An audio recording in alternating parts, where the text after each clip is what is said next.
Bombo Business News.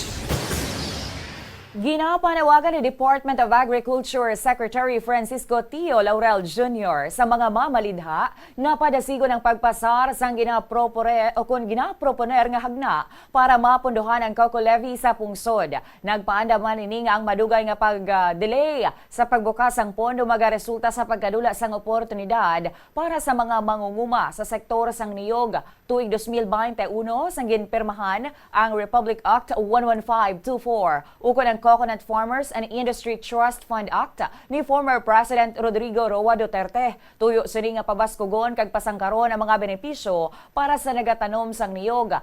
Sa 20th Congress, may ginpreparar na nga amyendaran ang layi sa Coco Levy Fund bilang paghimakas nga pabaskugon pa ang pagpatuman sa paggamit sang pondo. Kabahin diri ang paghimo kag pagpasangkad sa mga seed farm kag nursery ang produksyon sang mataas nga ani kag hybrid sang niyog. Tuyo man sini ang paghatag sang technical nga suporta para sa rehabilitasyon sa mga tanuman sang niyog. Sa iban pa nga balita sa negosyo, atensyon sa aton nga mga motorista, ipatuman ang senintimos nga rollback sa presyo sang produktong petrolyo sa subong nga semana. Yari ang posible nga adjustment sa gasolina, posible may ara sang rollback nga 50 sentimos sa kada litro. Sa diesel, posible may rollback nga 15 sentimos sa kada litro. Sa kerosene, posible magnubo ang presyo sang 20 sentimos sa kada litro. Kinandan nga ginaanunsyo sang oil companies ang adjustment sa oil prices sa kada Lunes ukon subong adlaw kag dungan ina nga implementar buwas sa aga.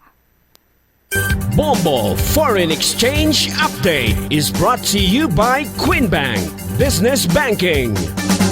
Kabombo ining exchange rate ganbasa naton sa closing transaction sang Bankers Association of the Philippines sa BAP kag sa Bangko Sentral ng Pilipinas sa BSP sang Biyernes sang hapon Enero 2. Wala sang transaksyon sa bilog nga weekend. Magabalik ini subong nga Lunes. Ari na aton nga reference rate 58 pesos and 84 centavos ang baylo sang isa ka US dollar, 7 pesos and 55 centavos ang baylo sang Hong Kong dollar, 45 pesos and 74 centavos ukon sa liwat, 45 pesos and 73 centavos ang baylo sang Singapore dollar, 15 pesos and 68 centavos sa Saudi Riyal, 69 pesos and 5 centavos baylo sang euro.